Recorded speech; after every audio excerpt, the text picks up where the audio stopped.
42 அதிகாரம் 12 வசனம். கர்த்தர் யோபின் முன்னிலைமையை பார்க்கிலும் அவன் பின்னிலைமையை ஆசீர்வதித்தார். எல்லாரும் தலைகளை தாழ்த்தி கண்களை மூடி நாம் ஜெபிப்போம். ஆண்டவர் இந்த வார்த்தையின் மூலமாய் நம்மோடு பேசும்படியாக எல்லாரும் ஒரு நிமிடம் தலைகளை தாழ்த்தி கண்களை மூடி நாம் ஜெபிப்போம். மகா இரக்கமும் கிருபையும் நிறைந்த நல்ல பிதாவே, இந்த காலை வேளையில் எங்களோடு பேசும்படியாய் ஜெபிக்கிறோம். எல்லா தடைகள் விலகுவதாக இந்த காலை வேளையில் நீர் பேசும்படியாய் கேட்கிறோம். இயேசுவின் மூலம் ஜெபிக்கிறோம் ஜீவனுள்ள நல்ல பிதாவே. எல்லாரும் ஆமேன் சொல்லலாம். இன்னொரு தடவை இந்த வசனத்தை நாம் வாசிப்போம். யோபு 42 அதிகாரம் 12 வசனம். கர்த்தர் யோபின் முன்னிலைமையை பார்க்கிலும் அவன் பின்னிலைமையை ஆசீர்வதித்தார். வேதத்துல நீங்க பார்க்கும் பொழுது அநேக இடங்களிலே இந்த அற்புதத்தை கர்த்தர் செய்திருக்கிறார். யோவான் 2 அதிகாரத்துல இயேசுநாதர் செய்த முதல் அற்புதத்துல பார்த்தீங்கன்னா, முந்தின ரசத்தை காட்டிலும் பிந்தின ரசம் அது மதுரமாய் இருந்தது, ருசி நிறைந்த ரசமாய் காணப்பட்டது.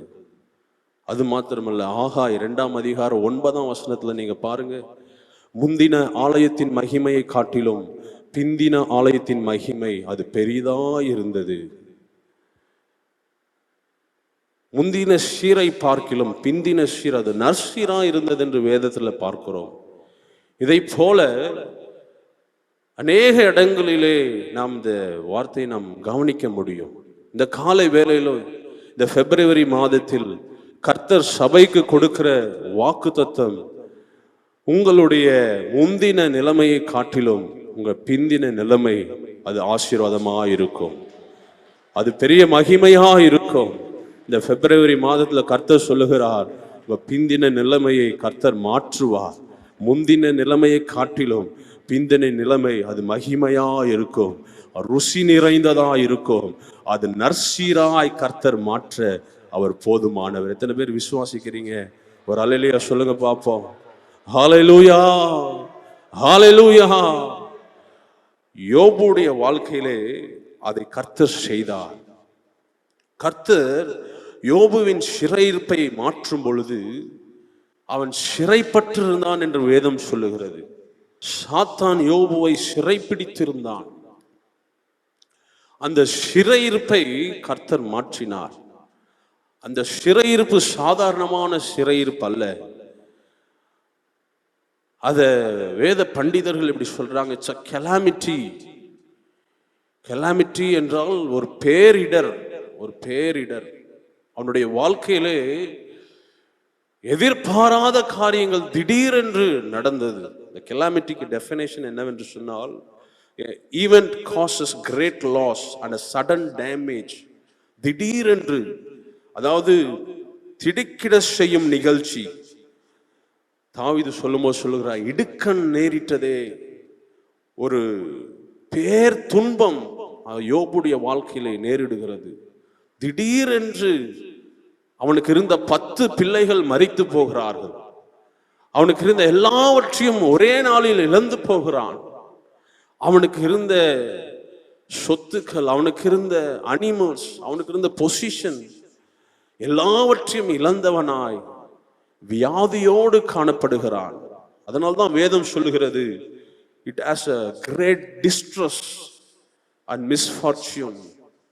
அவனுக்கு நேரிட்டது ஒரு மகா பெரிய துன்பம், சோதனை.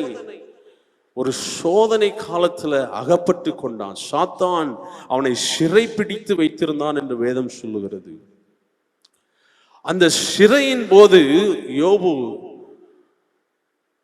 எல்லாவற்றையும் இழந்து போகிறார். சில வேளையிலே நாமும்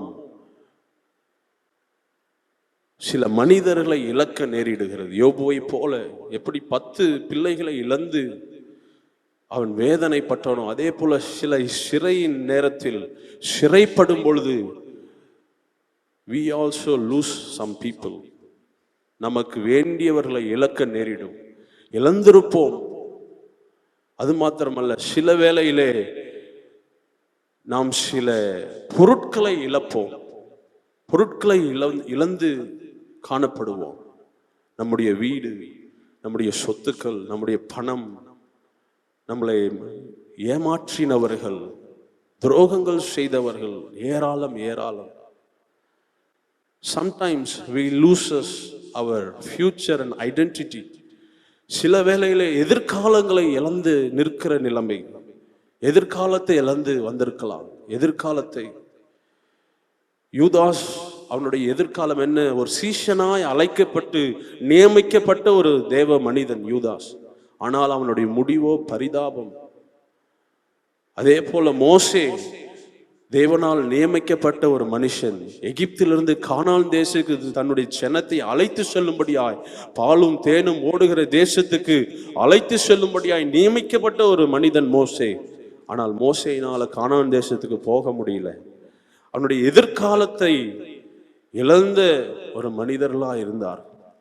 சிம்சோனை பாருங்க, நியாயாதிபதியாய் நியமிக்கப்பட்டவன், ஆனாலும் அதை அவனால் நிறைவேற்ற முடியவில்லை.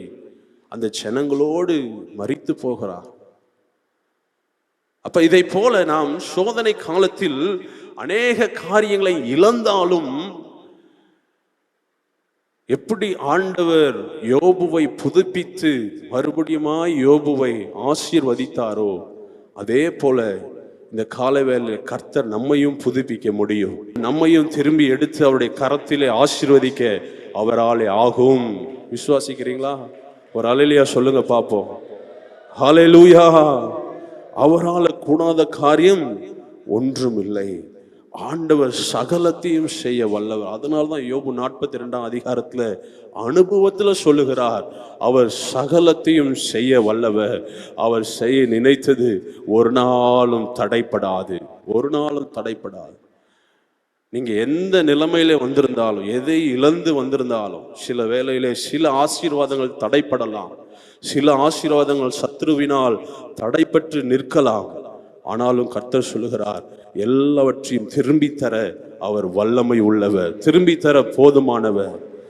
இந்த காலை வேளையிலே திரும்பி தருவாரா? எல்லாவற்றையும் இழந்த நிலைமை. இதை சிலர் இதை போல இழந்திருக்க மாட்டாங்க. சிலருக்கு இந்த அனுபவம் இருக்காது. அவங்களுக்கு நான் பேசுறது என்னென்று விளங்க. ஆனா சிலர் இந்த அனுபவத்துல இருக்கிறவங்களுக்கு தான் தெரியும் இதனுடைய பாடு, இதனுடைய வலி. ஏன் இது நடக்கிறது என்று யோபுக்கு தெரியல.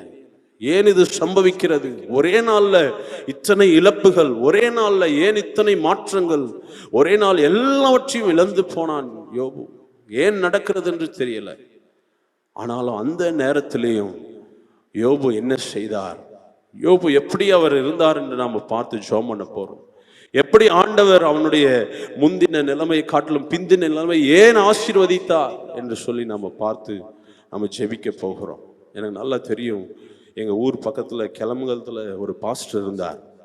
அவர் பாஸ்டர் விக்டர் என்று சொல்லி அவருடைய பெயர். அவர் பார்த்தீங்கன்னா தலைவலின்னு சொன்னார். வித்தின் 4 months, ஒரு 4 மாதத்திலேயே அவர் தலைவலின்னு சொல்லி ஹாஸ்பிட்டல் அட்மிட் பண்ணி 4 மாதம் 3 மாதம் வீட்டில் இருந்தார். கடைசி மாதத்தில் ஒரே மாதத்தில் இறந்துட்டார். திடீர்னு இறந்துட்டார். அவளுக்கு 2 பிள்ளைகள் இருந்தார்கள். 2 ரொம்ப சிறிய பிள்ளைகள். என்ன செய்வதென்று தெரியவில்லை. அவர் இறந்ததுனால ஸ்தாபனமும் கைவிட்டது. அவர்கள்கிட்ட இருந்த சபை, லேண்ட் எல்லாம் ஸ்தாபனம் வாங்கி கொண்டது. அவருடைய குடும்பம் யாரும் கவனிக்காதபடி தனியே விடப்பட்ட நிலைமை. திடீரென்று எல்லாம் தலைகீழாய் மாறிப்போன நிலைமை. யோசித்து பாருங்க. எல்லாரும் கைவிட்ட சூழ்நிலை. சொந்தக்காரங்க யாரும் வரல, யாரும் அவங்கள நோக்கி பார்க்கல.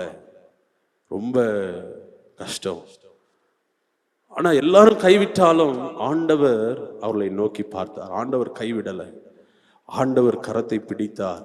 இன்றைக்கும் அந்த சபை விசுவாசிகளாம் சேர்ந்து சொன்னாங்க, பாஸ்டர்மா நீங்க பாஸ்டரா இருங்க, நீங்க நாம் எல்லாம் சேர்ந்து ஒரு இடத்த வாங்குவோம், இடத்தை கட்டுவோம்னு சொல்லி இன்றைக்கு ஒரு இடத்தை வாங்கி இடத்தை கட்டி அந்த இடத்துல அவங்க ஊழியம் செய்யறாங்க. இன்றைக்கும் ஊழியம் செய்யறாங்க.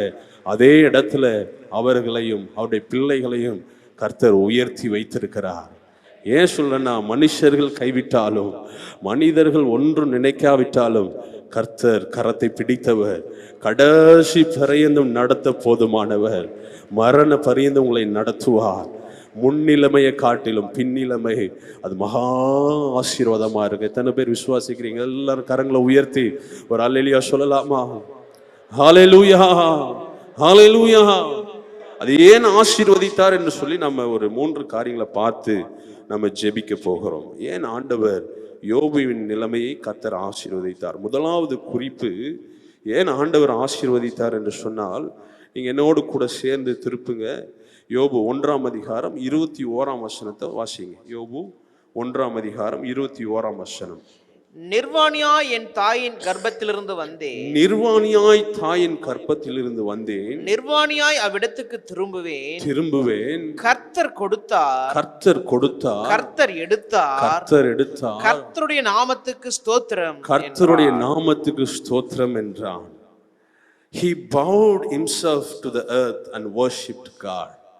20ஆம் வசனத்துல பாத்தீங்கன்னா, அவன் சாஷ்டாங்கமாய் விழுந்து தரையிலே விழுந்து பணிந்து கர்த்தர் கொடுத்தார், கர்த்தர் எடுத்தார், கர்த்தருடைய நாமத்துக்கு ஸ்தோத்திரம் என்று சொல்லி he had worshipped God. அவன் தேவனை ஆராதித்தவனாய் இருந்தான்.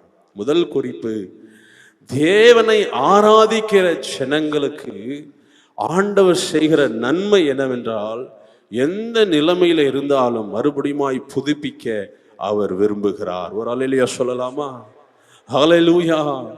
இந்த சூழ்நிலையிலும் தரைமட்டமாய் குனிந்து அவன் புலம்பல, தரைமட்டமாய் குனிந்து, ஏன் இது என் வாழ்க்கையில நடந்தது, ஏன் என் வாழ்க்கையில இது சம்பவித்தது, ஏன் கர்த்தர் இதை அனுமதித்தார், ஏன் இந்த காரியங்கள் எல்லாம் நடந்தது என்று சொல்லி அவன் குறை சொல்லல.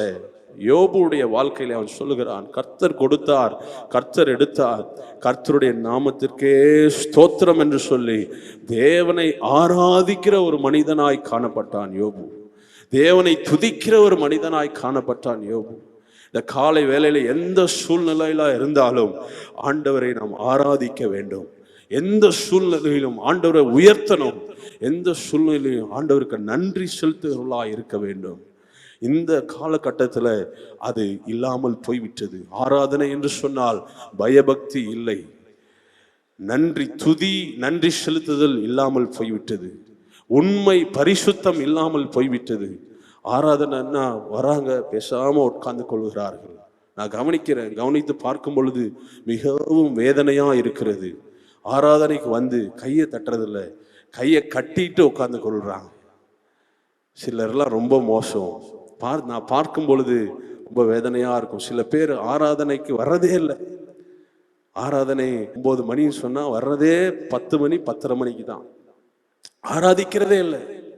ஆராதனையை அலட்சியமா எண்ணுகிறவர்கள் அநேகர். லேட்டா வர்றது, ஆராதனைக்கு வர்றதில்லை, பாட்டு பாடுறதில்லை, கரங்களை தட்டுறதில்லை. பயமும் பக்தியும் இல்லாதவர்களாய் மாறிவிட்டோம்.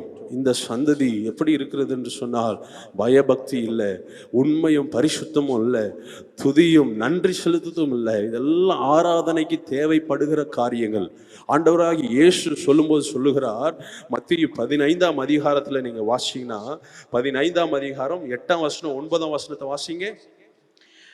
இந்த ஜனங்கள் தங்கள் வாயினால் என்னிடத்தில் சேர்ந்து தங்கள் உதடுகளினால் என்னை கனம் பண்ணுகிறார்கள், உதடுகளினால் கனம் பண்ணுகிறார்கள். அவர்கள் இருதயமோ எனக்கு தூரமாய், அவர்கள் இருதயமோ தூரமா இருக்கிறது.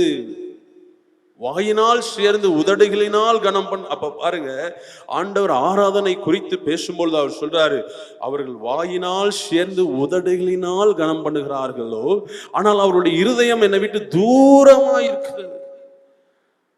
நம்ம உட்கார்ந்து ஏதோ சிந்தனையில இருக்கிறோம், ஏதோ நினைத்து கொண்டு இருக்கிறோம். ஆனா ஆண்டவரை துதிக்கிறோமா என்றால் குறைவுதான். குறைவான ஜனங்கள் தான் நம்ம ஆண்டவரை உயர்த்துகிறோம். அப்படி இல்லை. யோபு பாருங்க, இத்தனை சூழ்நிலைகள் இருந்தாலும், இத்தனை பாடுகள் இருந்தாலும், இத்தனை போராட்டம் இருந்தாலும், யோபு கர்த்தரை துதிக்கிறவனா இருந்தான், கர்த்தரை மகிமைப்படுத்துகிறவனா இருந்தான், ஆண்டவரை ஆராதிக்கிறவனா இருந்தான். ஒரு நாளும் நம்ம சும்மா இருக்கக்கூடாது. தேவனை துதிக்கிறவர்களாய், ஆராதிக்கிறவர்களாய், ஆண்டவருக்கு நன்றி செலுத்துகிறவர்களாய், உண்மையும் பரிசுத்தமும் உள்ளவர்களாக துதித்து நன்றி செலுத்துகிறவர்களாய் நாம் இருக்க வேண்டும் என்று ஆண்டவர் விரும்புகிறார். ஆண்டவர் விரும்புகிறார். அப்படி இருக்கும்பொழுது ஆண்டவர் என்ன செய்யறாராம், நீங்க எடுத்து வாசிங்க. அப்படி நன்றி செலுத்தும் பொழுது, அப்படி ஆராதிக்கும் பொழுது ஆண்டவர் என்ன செய்யறார் நீங்க வாசிங்க. ரொம்ப ஆச்சரியமா இருக்கும். யோபு 42 அதிகாரம் 10 வசனத்தை வாசிங்க. யோபு தன் சிநேகிதருக்காக வேண்டுதல் செய்தபோது கர்த்தர் அவன் சிறையிருப்பை மாற்றினார். கர்த்தர் அவன் சிறையிருப்பை மாற்றினார். யோபுக்கு முன் இருந்த எல்லாவற்றை பார்க்கிலும் இரண்டத்தனையாய் கர்த்தர் அவனுக்கு தந்தருளினார். நீங்க நல்லா பாத்தீங்கன்னா தெரியும். கர்த்தர் அவன் சிறையிருப்பை மாற்றினார். கர்த்தர் அவனுக்கு எல்லாவற்றையும் தந்தருளினார். கர்த்தர் இந்த மாதத்துல தீர்க்கதரிசனமாய் ஆண்டவர் உங்களை பார்த்து சொல்லுகிறார், யோபுவை யார் உயர்த்தினான்னா கர்த்தர் அவனை உயர்த்தினார். கர்த்தர் அவனுக்கு தந்தருளினார். நான் விசுவாசிக்கிறேன், அதே கர்த்தர் இந்த மாதத்துல உங்களை உயர்த்துவார். அந்த கர்த்தர் உங்களுக்கு வேண்டியதை தந்தருளுவார். எந்த மனுஷனோ அல்ல, யோபுடைய சொந்தக்காரனோ அவனுடைய உறவினர்களோ அவனுடைய நண்பர்களோ அவனை உயர்த்தல. அவனை கண்டது யாருன்னா, அவனை நோக்கி பார்த்தது யாருன்னா கர்த்தர் அவன் முகத்தை நோக்கி பார்த்தார். கர்த்தர் அவன் சிறையிருப்பை மாற்றினார். நான் விசுவாசிக்கிறேன், இந்த பிப்ரவரி மாதத்துல கர்த்தர் உங்க சிறையிருப்பை மாற்றுவார். தெற்கத்திய வெள்ளங்களை திருப்புகிறது போல உங்கள் சிறையிருப்பை கர்த்தர் மாற்றும் பொழுது உங்களுக்கு அது களிப்பாய் மகிழ்ச்சியாய் இருக்கும். தேவ சமூகத்தில் வந்து தேவனை ஆராதிக்கிற தேவ பிள்ளையே, ஆண்டவர் உங்களை சிறையிருப்பை மாற்றுவார். கர்த்தரே அதை செய்வார். கர்த்தரே அதை நிறைவேற்றுவார். உங்கள் குடும்பங்கள்ல சமாதானத்தை தந்து இந்த பிப்ரவரி மாதத்துல ஒரு பெரிய அற்புதத்தை செய்ய அவர் போதுமானவர். நல்ல கரங்களை தட்டி அப்பாவுக்கு மகிமை செலுத்துவோம். ஹல்லேலூயா, ஹல்லேலூயா. ஆண்டவர் அதை செய்ய விரும்புகிறார். ஆராதிக்கிற குடும்பங்களை ஆண்டவரே பாதுகாக்கிறார். ஆண்டவர் அவர்களை நடத்த விரும்புகிறார். ஒரு பெரிய சபையை நிறுவின ஒரு தேவ மனிதன் அமெரிக்காவில் அநேக ஆயிரங்கள் அவருடைய சபைக்கு வருகிறார்கள்.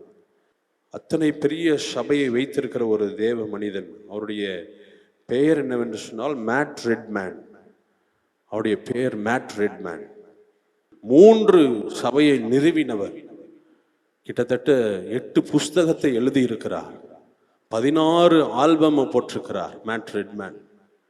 Bless the Lord all my soul, 10,000 reasons என்கிற நல்ல ஒரு பாட்டை எழுதியிருக்கிறார். ஒரு நாளில் சபையிலே ஆராதனிக்கும் பொழுது, அவங்க சபையில பெரிய சபை, பெரிய ஆடிட்டோரியம், பெரிய சபை. அந்த சபையில நிறைய மியூசிஷியன்ஸ் இருப்பாங்க, ஆராதனை வீரர்கள் நிறைய பேர் இருப்பாங்க. ஒரு நாள் ஆண்டவர் சொன்னாராம், மேட் ரெட்மேன், உன்னுடைய சபையிலே ஆராதனையை காட்டிலும் துதிக்கிறத காட்டிலும் மியூசிக் நிறைய இருக்கிறது, பாடுகிறவர்கள் நிறைய இருக்கிறாங்க, ஆனா தேவ மகிமை இல்லை, தேவ பிரசனம் இல்லை என்று சொல்லி ஆண்டவர் அந்த தேவ மனிதனோடு பேசும் பொழுது அவர் ஒரு வாரத்துல எல்லாவற்றையும் ஆஃப் பண்ணிட்டார். மியூசிக் சிஸ்டம், சவுண்டு சிஸ்டம், அங்க கொயர் எல்லாத்தையும் நிறுத்திட்டு அவர் வந்து சொன்னாராம், இன்றைக்கு நாம மாத்திரம்தான் பாடி ஆராதிக்க போகிறோம், மியூசிக் எல்லாம் ஒண்ணுமே கிடையாது. அந்த ஞாயிற்றுக்கிழமை அந்த பாஸ்டர் வந்து மேடையில் நின்று ஒரு பாட்டு பாடினாராம். When the music fades, all it's stripped away, and I simply come longing just to bring. இந்த பாட்டு பாடி தேவனை துதித்தார்களாம். ஒரே ஒரு ஸ்டான்ஸாவை மாத்திரம் நான் பாட விரும்புகிறேன். When the music fades, all is stripped away, and I simply come longing just to bring something that suffers. என்ற பாட்டு பாடி முடித்த உடனே சபையே கண்ணீர் விட்டு அழுது அவர்களை ஒப்பு கொடுத்தாரலாம். அந்த நாள்ல தேவ பிரசனம் சபை முழுவதும் நிரப்பி அந்த ஆராதனையிலே அநேகர் உடைக்கப்பட்டு அநேக அற்புதங்களும் அடையாளங்களும் அந்த ஆராதனையில் நடைபெற்றது. நீங்க போய் இந்த பாட்டை வீட்டில் போய் கேட்டு பாருங்க, யூடியூப்ல இருக்கிறது. அவரை குறித்து நீங்க போய் வலைத்தளங்களில் பார்க்க முடியும். ஆராதனை என்பது வெறும் பாடல்களும் மியூசிக்கும் மாத்திரம் அல்ல, உள்ளத்தின் ஆழத்திலிருந்து வேதத்துல இயேசுநாதர் சொல்லுகிறார், உள்ளத்திலிருந்து ஆண்டவரை நோக்கி பார்ப்பதுதான் ஆராதனை. முழு பலத்தோடு, முழு ஆத்மாவோடு, முழு இருதயத்தோடு ஆண்டவரை நோக்கி ஆண்டவரேன்னு சொல்லி கூப்பிடுகிறது தான் ஆராதனை. ஆண்டவர் அதை எதிர்பார்க்கிறார். அப்படி ஆராதிக்கிறவர்ல நான் விசுவாசிக்கிற இந்த பிப்ரவரி மாதம் அவர்களுடைய முன் நிலைமையை காட்டிலும் அவளுடைய பின் நிலைமை மகிமையா இருக்கும். அவருடைய பின் நிலைமையை உயர்த்தி விடுதலையாக்கி அவளை ஆசீர்வதித்து, எவ்வளவு பெரிய சத்துரு, ஓ இந்த யோபுடைய நிலைமை மாறுமா, இந்த யோபு குடும்பம் மேல வருமா, இந்த யோபுடைய சிறையிருப்பு மாறுமா என்று சொல்லி சத்துருக்கள் நினைத்தார்கள். அவனுக்கு இருந்த நண்பர்கள் நினைத்தார்கள், அவனுக்கு அந்த ஊரார் சேர்த்தார் எல்லாம் நினைத்த பொழுதும் ஆண்டவர் தெற்கத்திய வெள்ளங்களை திருப்புகிறது போல யோபுவின் சிறையிருப்பை மாற்றினவர். இந்த பிப்ரவரி மாதம் உங்க சிறையிருப்பை மாற்ற வல்லவர். உங்க முன்னிலைமையை காட்டிலும் உங்க பின் நிலைமை மகா ஆசீர்வாதமா இருக்கும். எத்தனை பேர் விசுவாசிக்கிறீங்க? நல்ல கரங்களை தட்டி அப்பாவுக்கு மகிமை செலுத்துங்க பார்ப்போம். ஹல்லேலூயா, ஹல்லேலூயா. Thank you Jesus. அவரால் கூடும், அவரால் ஆகும், அவரால் கூடாத காரியம் ஒன்றும் இல்லை. ஆமென், ஹல்லேலூயா. முதலாவது தேவனை ஆராதிக்கிற மனிதனா இருந்தார் யோபு. முதலாவது ஆராதிக்க மனிதர்களாய் நாம் மாறணும். இரண்டாவது, யோபு 23ஆம் அதிகாரம் 10ஆம் வசனத்தை வாசிங்க. 23ஆம் அதிகாரம் 10ஆம் வசனம். ஆனாலும் நான் போகும் வழியை அவர் அறிவார், நான் போகும் வழியை அவர் அறிவார். அவர் என்னை சோதித்த பின் நான் பொன்னாக விளங்குவேன். அவர் என்னை சோதித்த பின் நான் பொன்னாக விளங்குவேன். ஆனாலும் நான் போகும் வழியை அவர் அறிவார். He had a faith and hope. ஆண்டவரை சார்ந்திருந்த ஒரு மனிதனா இருந்தார் யோபு. அநேக வேளைகளில் நாம் நம்மை சார்ந்து கொள்கிறோம். நம்முடைய அனுபவங்கள், நம்முடைய ஞானம், நம்முடைய கல்வி, நம்முடைய பலன் எல்லாம் நம்மை சார்ந்து கொள்கிறோம். அப்படி அல்ல, யோபு கர்த்தரை சார்ந்திருந்தார். ஏன் கர்த்தரை சார்ந்திருந்தார் என்று சொல்லி வேதம் வசனத்திலே நாம் பார்க்க முடியும். ஏன் கர்த்தரை சார்ந்திருந்தார் என்றால் 19ஆம் அதிகாரம் 25ஆம் வசனத்துல சொல்லப்படுகிறது. 19:25 வாசிங்க. என் மீட்பர் உயிரோடு இருக்கிறார், என் மீட்பர் உயிரோடு இருக்கிறார். என் மீட்பர் உயிரோடு இருக்கிறதினால் நான் அவரை சார்ந்திருக்கிறேன், அவரையே நம்பி இருக்கிறேன். என் நிலைமையை கர்த்தர் மாற்றுவார். ஒரு நாள் என் சூழ்நிலை, என் நிலைமை எல்லாம் மாறும் என்று சொல்லி கர்த்தரையே நம்பி இருந்த யோபு. பாருங்க, கடைசி அதிகாரத்துல நம்ம பார்க்கிறோம் யோபுடைய டெலிவரன்ஸை பார்க்கிறோம். ஆனா முதல் அதிகாரத்தை நீங்க போய் பாருங்க, எவ்வளவு பாடுகள், அவமானங்கள், நிந்தைகள் எல்லாவற்றை அவர் கடந்து போகும் பொழுது அவருக்கு ஒரு நம்பிக்கை இருக்கிறது. என்ன அந்த நம்பிக்கை என்று சொன்னால், என் மீட்பர் உயிரோடு இருக்கிறார், அவர் இன்றைக்கும் ஜீவிக்கிறார், அவர் மரித்து போகவில்லை, நான் போகிற இந்த வழி அவர் அறிந்திருக்கிறார், நான் நடக்கிற இந்த பாதையை கர்த்தர் அறிந்திருக்கிறார். தேவச்சனமே, இந்த பிப்ரவரி மாதத்துல வந்திருக்கிறீங்க, உங்க பாதையை கர்த்தர் அறிந்திருக்கிறார். ஒருவேளை ஜனங்க தெரியாம இருக்கலாம், உங்க நண்பர்களுக்கு தெரியாம இருக்கலாம், சொந்தக்காரங்களுக்கு தெரியாம இருக்கலாம், ஆனா நீங்க போகிற பாதையை கர்த்தர் அறிந்திருக்கிறார்.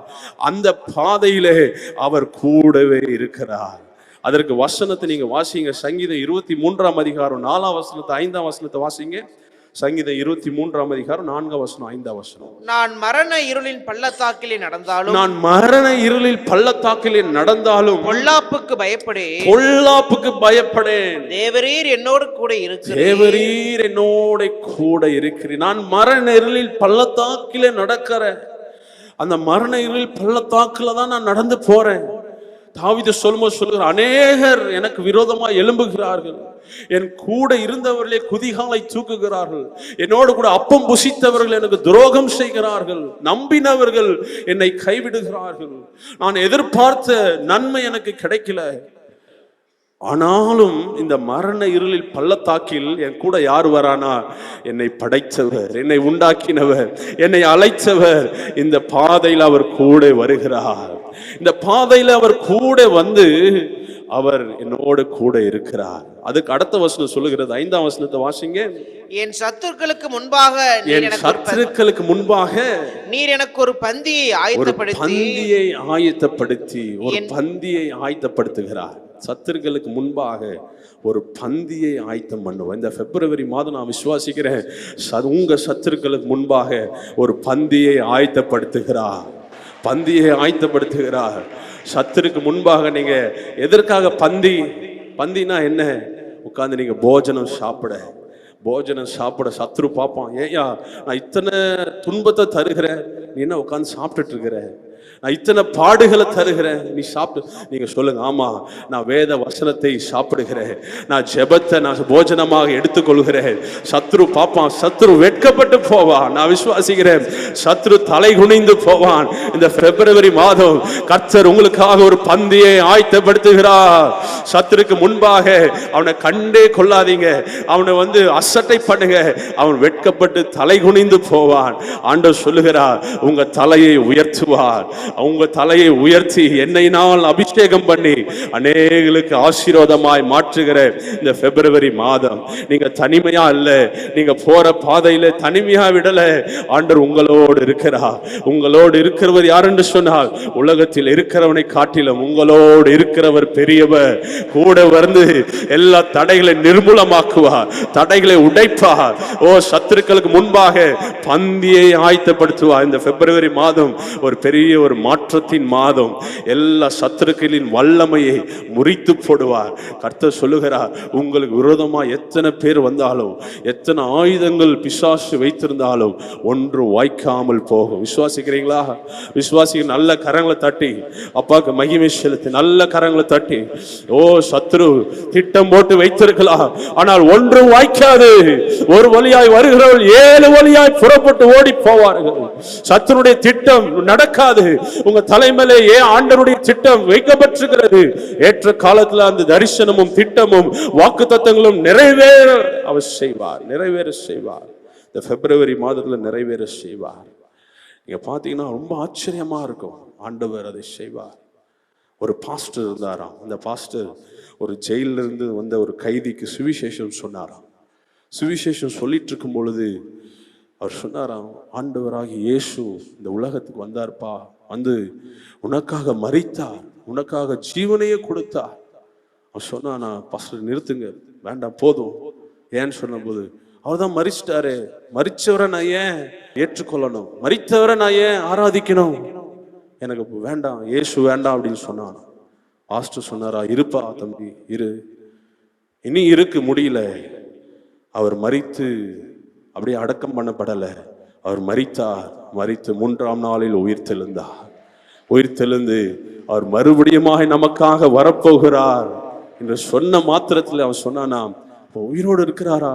ஆமா, உயிரோடு இருக்கிறார். உடனே அவன் ஒப்பு கொடுத்து அவன் இயேசுவை ஏற்றுக்கொண்டான்.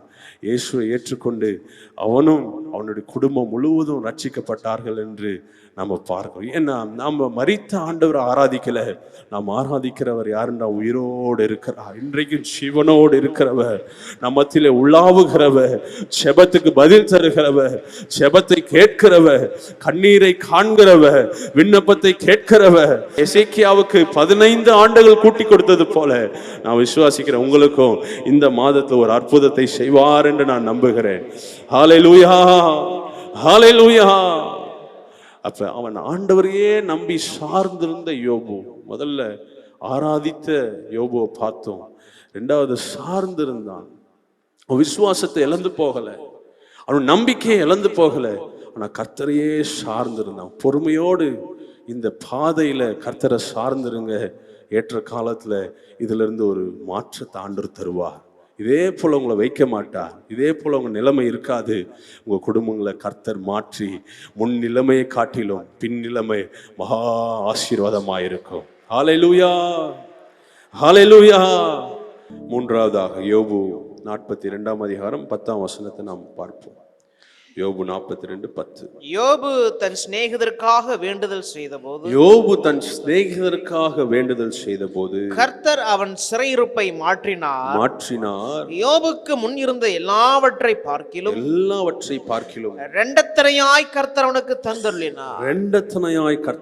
தந்தருளினார்.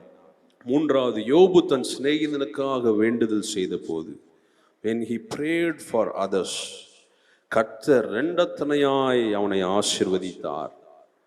நீங்க 16ஆம் வசனம் 17ஆம் வசனத்தை வாசிங்க. 16ஆம் வசனம் 42ல 16 17.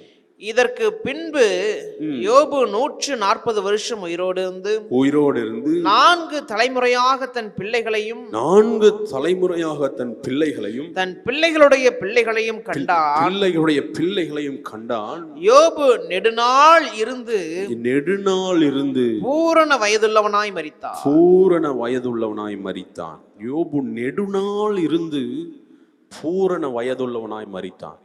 ஆனா 1ஆம் அதிகாரத்துக்கு போனீங்கன்னா தெரியும், 1ஆம் அதிகாரத்துல 2ஆம் அதிகாரத்துல 1ஆம் அதிகாரம் நடந்த பிரச்சனையினால 2ஆம் அதிகாரம் 9ஆம் வசனத்துல பாருங்க, அவன் மனைவி சொல்லுகிறாள், தேவனை தூஷித்து ஜீவனை விடும், தேவனை தூஷித்து ஜீவனை விடும் என்று சொன்ன மனிதனுக்கு ஆண்டவர் பூரண ஆயுசு நாட்களை கொடுக்கிறார்.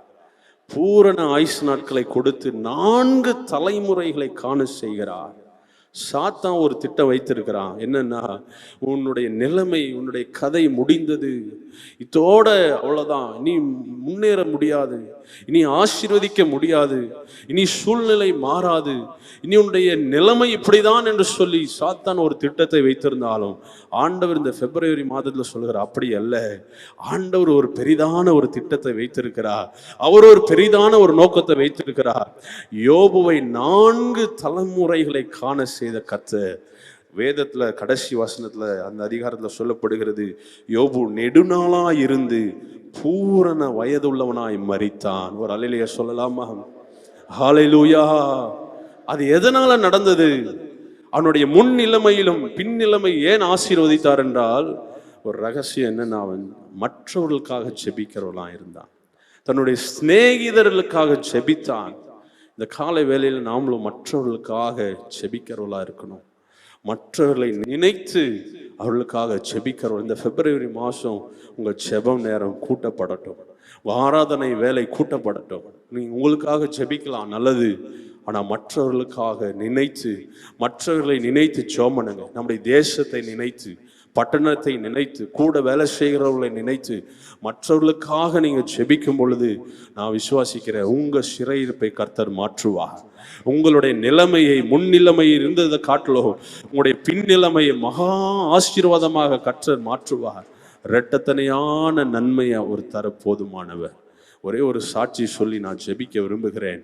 ஒரு மனுஷன், தேவ மனிதன், அவருடைய பெயர் வில்லியம் ஹால்ட். ஏதை சொல்றேன்னா, மற்றவர்களுக்காக வாழ்வதுதான் கிறிஸ்துவ வாழ்க்கை.